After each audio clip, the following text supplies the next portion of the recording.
Hello बच्चों, आज मैं आप लोगों को क्लास 8 की जो आपके पास न्यू एनसीईआरटी की बुक आई है ना, इसमें हमने अपना चैप्टर नंबर 2 स्टार्ट कर दिया है। चैप्टर का नाम हमारे पास यहाँ पर है पावर प्ले। तो ऑलरेडी हम इसका एक पार्ट कर चुके हैं। चलिए आज इसका हम दूसरा पार्ट स्टार्ट करते हैं। तो ये आपके पास पेज नंबर 23 पे दे रखा है, द स्टोन दैट शाइन। काफ़ी इंटरेस्टिंग एक आपको यहाँ पर स्टोरी लिख रखी है और उस पर बेस्ड कुछ क्वेश्चन दे रखे हैं। देखो यहाँ पर पहले हम स्टोरी समझते हैं क्या है। कह रहे 3 daughters were curious eyes, each got 3 basket a kingly prize. 3 daughter हैं, उनको क्या हुआ, हर एक डॉटर को एक एक 3 बास्केट मिली है। ये किंग ने उन्हें प्राइज दिया है, ठीक है। तो वो इस चीज़ से उनको मतलब ना ये हो रहा है कि क्या है उस बास्केट में, ये देखना चाहती हैं वो। अब आगे उसने बोला ईच बास्केट हैज 3 सिल्वर की। अब हर एक बास्केट में 3-3 चाबियां हैं, मतलब एक लड़की के पास 3 बास्केट है तो एक बास्केट में 3 चाबियां हैं। तो 3 बास्केट के आप निकाल सकते हो, 3 × 3 करके 9 कीज हो गई एक लड़की के पास। Each open 3 big room with ease. और हर एक चाबी जो है ना वो 3 रूमों को खोलती है। जैसे एक चाबी 3 रूम, फिर एक चाबी 3 रूम, फिर एक चाबी 3 रूम। क्लियर। ईच रूम है टेबल्स 1 2 3। और हर एक रूम में 3 टेबल है, 1 2 और 3। हर एक रूम में है 3 table with 3 bright necklace on each you see. और हर एक टेबल पे ना एक एक नेकलेस रखा हुआ है। जितने भी रूम्स में टेबल है उसमें सब पे एक एक नेकलेस रखा है। ईच नेकलेस है 3 डायमंड। और हर एक नेकलेस में 3 डायमंड लगे हुए हैं। आप सोचेंगे तो बहुत कंफ्यूजिंग है ना। अभी नीचे और एक बार और समझेंगे ना तो अच्छे से आ जाएगा। Can you count this stone that shine. तो क्या आप वो स्टोन बता सकते हो कि कितने हैं। अब फिलहाल के लिए आपसे यहाँ एक क्वेश्चन पूछा गया, find out the number of basket and room. सबसे पहले तो नंबर ऑफ बास्केट और रूम्स बताओ कितने होंगे। देखो अब यहाँ पर आपको एक पिक्चर फॉर्म में दे रखी है। ये 3 लड़कियां हैं, इन तीनों को 3-3 बास्केट मिली। एक बास्केट के अंदर 3 चाबी थी, दूसरे में 3 चाबी, फिर 3 चाबी। और हर एक चाबी 3 कमरों को खोल रही है। ये कमरे हैं। तो मैं एक गर्ल का निकाल सकती हूँ। सबसे पहले वो कह रहे हैं नंबर ऑफ बास्केट कितनी है। तो नंबर ऑफ बास्केट तो मेरे को पता है 3 3 6 3 9 बास्केट है। अब मैं यहाँ पर नंबर ऑफ रूम्स भी निकाल सकती हूँ। तो वो कैसे निकालोगे आप। यहाँ एक चाबी जो है एक गर्ल का निकाल लो, 3 से इंटू कर देना। एक गर्ल के पास कितनी चाबी है, 1 2 3 4 5 6 7 8 9। तो एक गर्ल के पास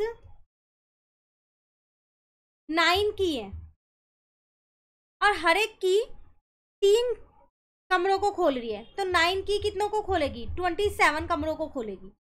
तो एक गर्ल के पास है जो 27 कमरों को ओपन करेगी। तो फिर अगर मुझे 3 गर्ल का निकालना हो तो क्या करूंगी, 27 × 3 तो 81 हो गया।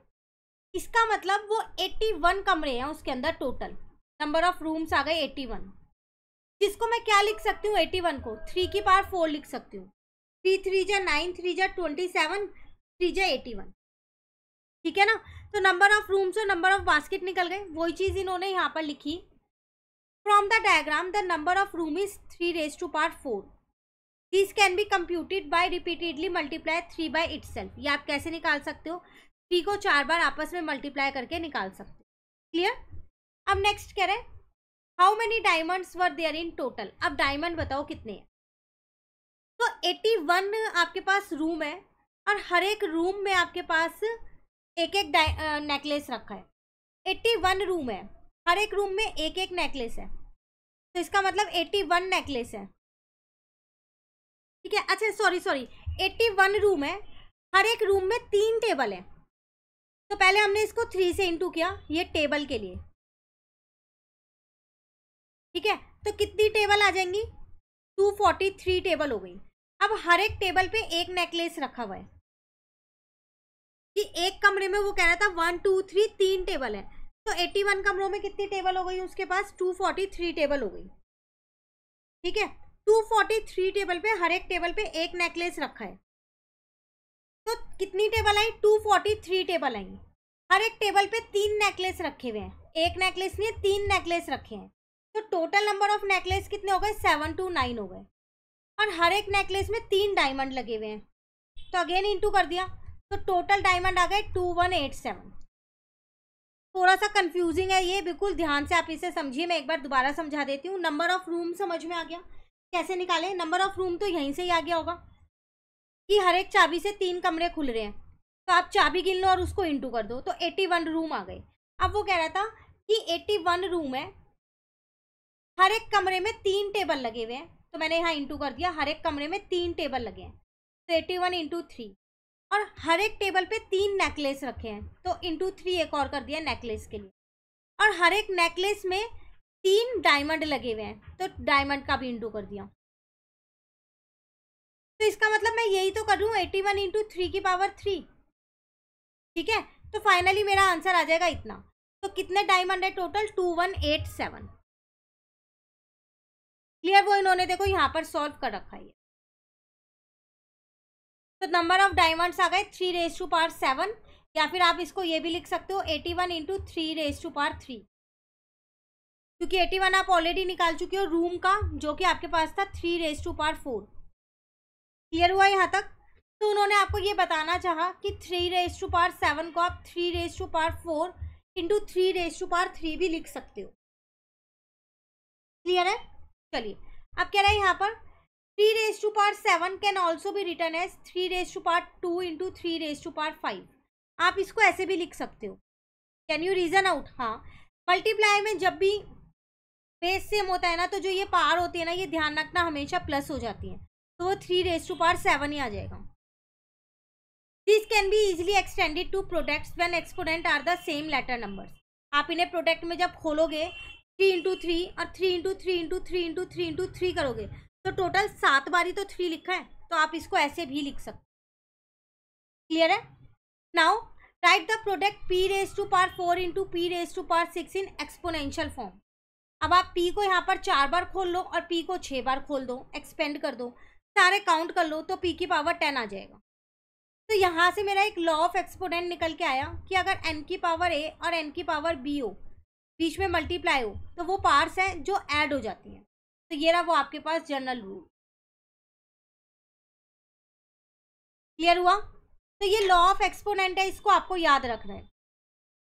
Use this observation to compute the following. अब आप इन्हें कैलकुलेट करो। 2⁻9, 5⁻4, 4⁻7 और 4⁻6। देखो कैसे किया इन्होंने। यहाँ 4⁻6 को इन्होंने 2 तरीके से सॉल्व किया, 4⁻3 और 4⁻3 लिख दिया, क्योंकि 3 + 3 6 होता है। पर आप ऐसे भी कर सकते हो 4⁻2, 4⁻2, 4⁻2, क्योंकि 2 को 3 बार प्लस करोगे तब भी 6 ही आएगा। तो जैसे आपको कैलकुलेशन इजी लगे आप उसको वैसे कर सकते हो। आपको स्क्वायर भी पता है और क्यूब भी पता है, तो कोशिश करो क्यूब और स्क्वायर में उन्हें खोलो। ठीक है, अब अगर हम यहाँ 2⁻9 देखें, तो उसको क्या लिख सकते हैं हम? 2⁻2 मल्टीप्लाई 2⁻2 मल्टीप्लाई 2⁻2 मल्टीप्लाई 2⁻2 इंटू 2 की पावर 1। 2 + 2 4 + 2 6 + 2 8 + 1 9 हो जाएगा। तो ये हो गया 6 2 2 जा 4, अगेन 2 2 जा 4, 2 2 जा 4, 2 2 जा 4 और यहाँ 2 आ जाएगा। 4 4 जा 16, 4 4 जा 16 इंटू में 2 आ गया। ठीक है, स्क्वायर्स आपने याद किए हैं। 16 का स्क्वायर आपको पता होगा 256 होता है, इंटू में 2 आ गया, तो आपका आंसर इसका 512 आ गया। क्लियर? एक और पूछ रहा था 5⁻7,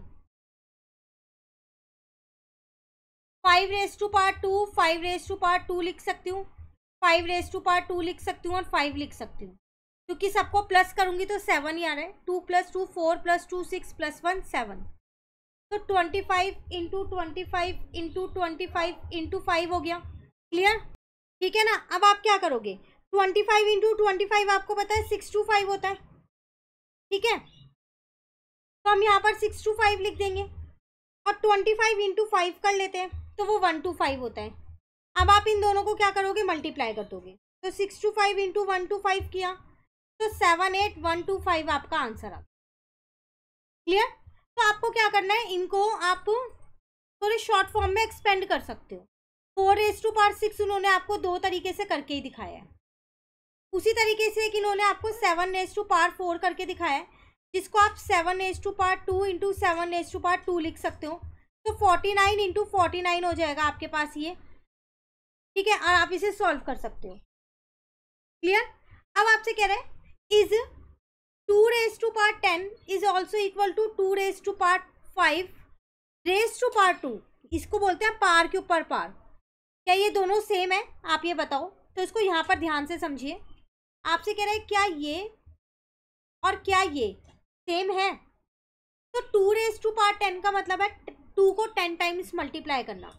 तो 2 इंटू 2 इंटू 2 इंटू 2 इंटू 2 1 2 3 4 5 6 7 8 9 10। तो 2 2 जा 4 2 जा 8 2 जा 16 2 जा 32 2 जा 64 हो गया। ठीक है, 64 2 जा 128 128 को 2 से इंटू किया आपने 256 और 256 को 4 से किया 1024। ये तो आ गया। अब ये इसका क्या करें। तो जब भी एक पार के ऊपर दूसरी पार लगी होती है ना, तो हमेशा ध्यान रखना वो आपस में मल्टीप्लाई के हो जाते हैं। तो फिर ये भी तो 2 की पावर 10 ही बन गया। अब आपका यही तो बन गया, और जब इसे खोलोगे आप तो आपके पास यही तो आएगा 1024।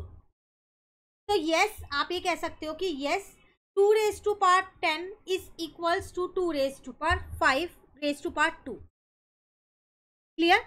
तो यहाँ से आपको एक और रूल मिला, अगर किसी के ऊपर भी पार के ऊपर पार होती है तो वो पार आपस में मल्टीप्लाई की हो जाती है। 2 रूल हो गए। एक रूल आपके पास ऊपर था, जब पार होती है तो वो ऐड हो जाता है, मैंने स्टार बना दिया इसलिए।